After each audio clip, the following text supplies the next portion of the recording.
Veja como existe um sistema de controle, criado, para que em um futuro cada vez mais próximo, o homem dependa totalmente do sistema, conectado 24 horas por dia. Um futuro que era visto apenas em filmes. Hoje podemos dizer que estamos próximos de viver estas coisas. Casas inteligentes, aparelhos inteligentes, carros computadorizados, robôs, serviços digitais, inteligência artificial, câmeras para todos os lados. Este é o sistema. Lembra do filme Matrix? E hoje, nós somos totalmente dependentes desse sistema. Praticamente tudo que formos fazer em termos de cadastro, exige seu CPF e e-mail. Sem isso você praticamente não existe. Você consegue ficar sem seu smartphone por quanto tempo? Sem suas redes sociais, Netflix ou YouTube. Sem o sistema não tem trabalho, e sem trabalho não entra dinheiro para comprar o alimento e pagar os impostos que mantêm o próprio sistema. E sem o sistema não se vende. Isso não te lembra algo? Não estou dizendo que devemos abandonar o sistema. Longe disso. Estou dizendo que um sistema de controle das massas está sendo implantado. O cerco está se fechando. E um dia, não sei quando, pode ser nos próximos 10, 20 ou 30 anos talvez, chegará o tempo em que as pessoas que estiverem atentas às profecias vão entender que chegou o tempo de sair deste sistema, como a própria Bíblia diz, em Apocalipse 18:4. Ouvi outra voz do céu, dizendo: Retirai-vos dela, povo meu, para não serdes cúmplices em seus pecados, e para não participardes dos seus flagelos. Porque os seus pecados se acumularam até o céu, e Deus se lembrou dos atos iníquos que ela praticou. Essa Babilônia não é apenas uma cidade, ou a Igreja Católica como algumas linhas de interpretações sugerem, mas Deus está falando deste sistema, que escraviza o homem sem que ele mesmo perceba ser um escravo, onde o homem está sempre trabalhando, comprando, criando coisas novas, e não tem tempo para viver, quanto mais conhecer o Criador de todas as coisas. E por que Deus cita a Babilônia, a mãe de todas as abominações da terra? Porque ele está apontando para o recomeço de tudo, alguns anos pós-dilúvio. Veja o que diz o texto de Gênesis 10, 8-12.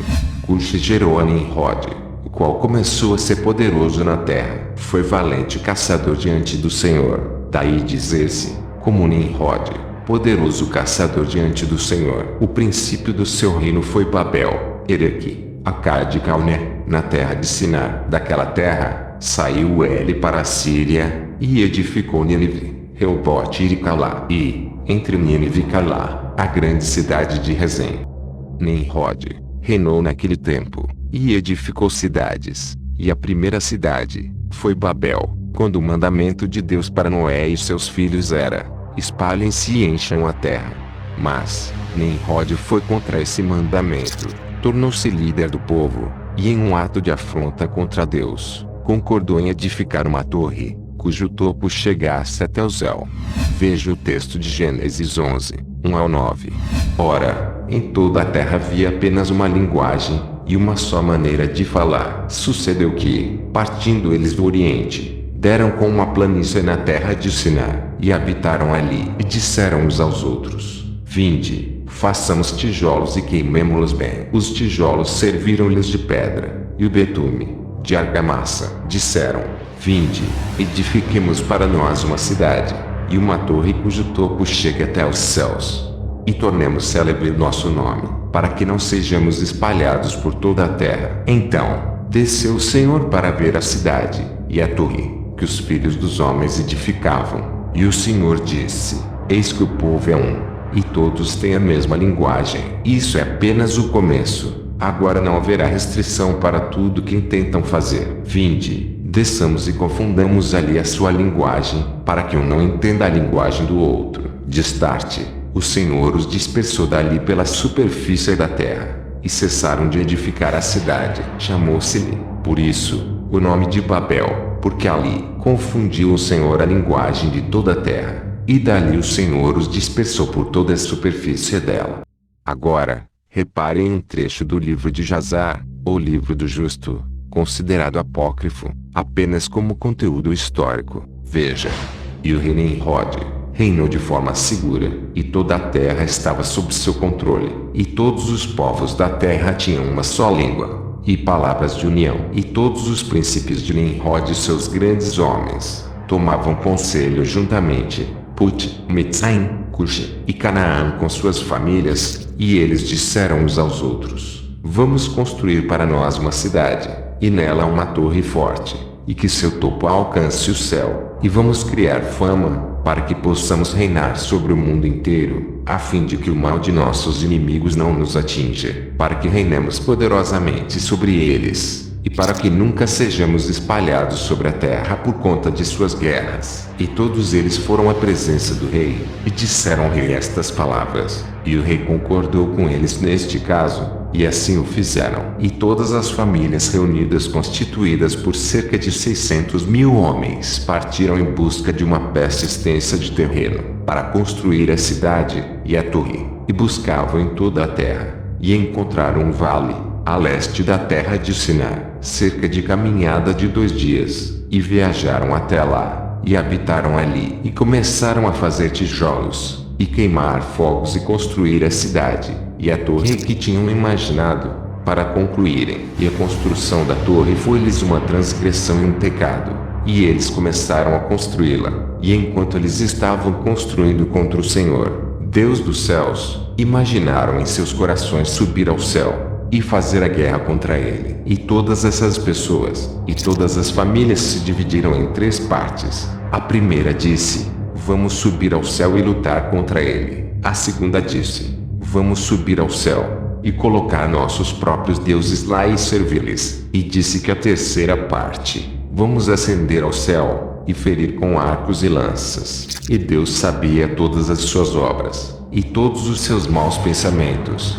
E ele viu a cidade, e a torre que eles estavam construindo. E quando eles estavam construindo, construíram uma grande cidade e uma torre muito alta e forte. E em virtude da sua altura, os construtores não colocavam argamassa em seus tijolos, até que se completou um ano inteiro de construção. E só depois disso, chegavam os construtores e colocavam argamassa nos tijolos. Assim foi feito diariamente. E eis que uns subiam, e outros desciam o dia inteiro, e, se um tijolo caísse de suas mãos e se quebrasse, todos iriam chorar sobre ele.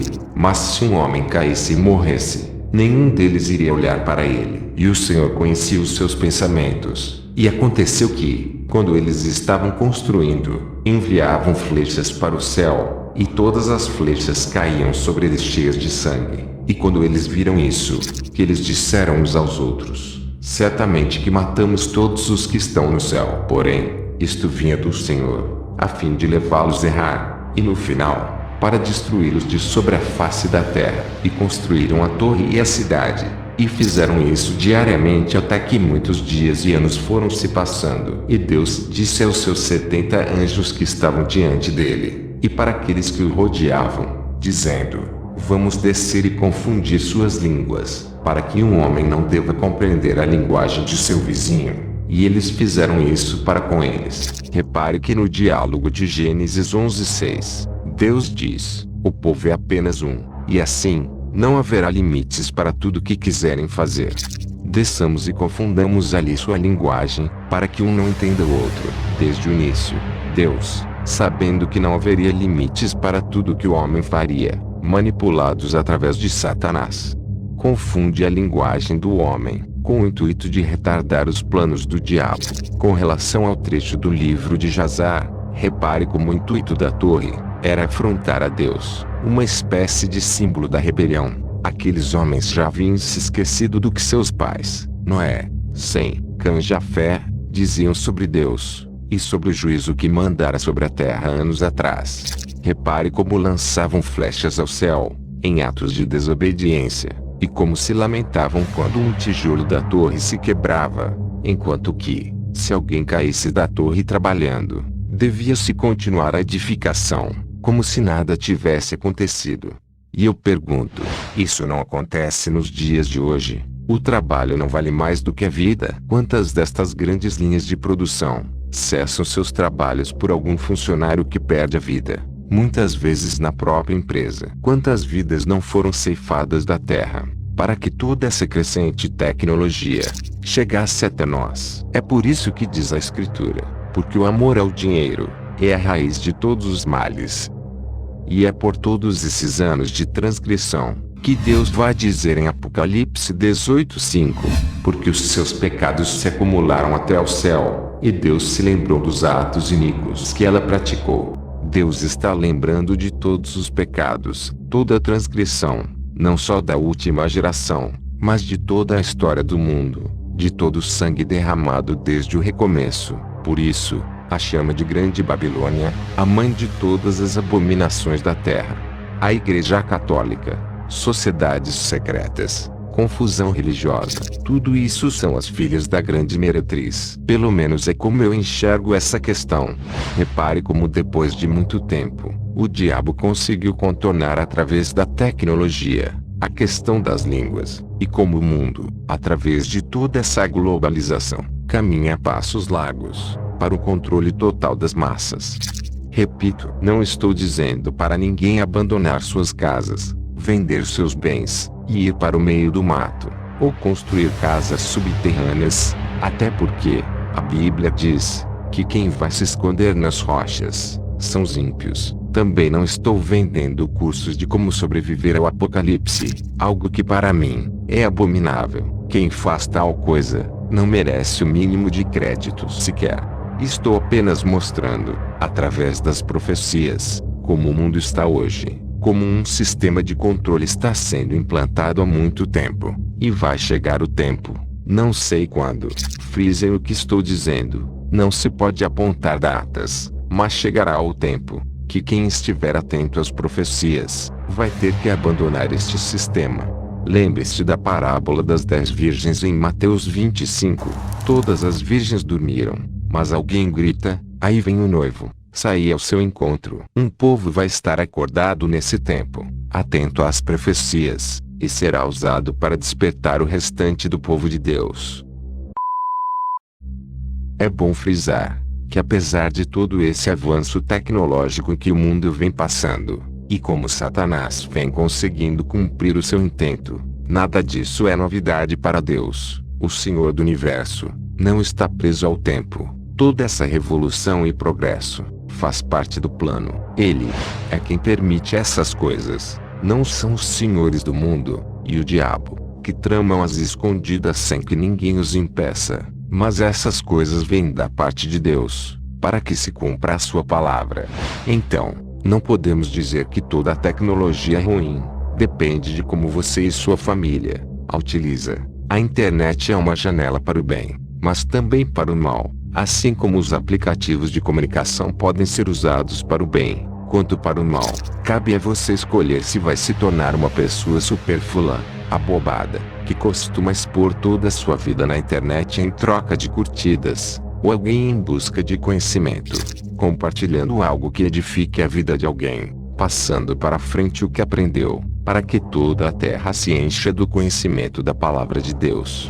Lembrando que esse é o meu ponto de vista, é como eu acredito e interpreto a questão do sistema da besta. Não estou impondo isso como verdade, é apenas como eu ligo toda essa crescente tecnologia, esse Big Brother que vem se tornando o mundo, com o sistema da besta. No livro do Apocalipse, é claro que, quando se fala de determinado assunto bíblico, ficam pontas soltas, porque um assunto puxa o outro. Falando do sistema da besta, automaticamente, tem de falar da marca da besta. Também fica em aberto a questão da imagem que os homens construirão para a besta. Foi falado em sair do sistema, de fugir como a própria Bíblia indica, mas fica a pergunta: fugir para onde? Isso também está ligado com Apocalipse 12. Também fala das duas testemunhas, o vídeo que tem no canal, falando sobre quem são. Ou seja, uma coisa puxa a outra, porque toda a Bíblia se completa. Então, esses são assuntos que ficam para futuros vídeos diretamente ligados a esse. Obrigado, e até a próxima.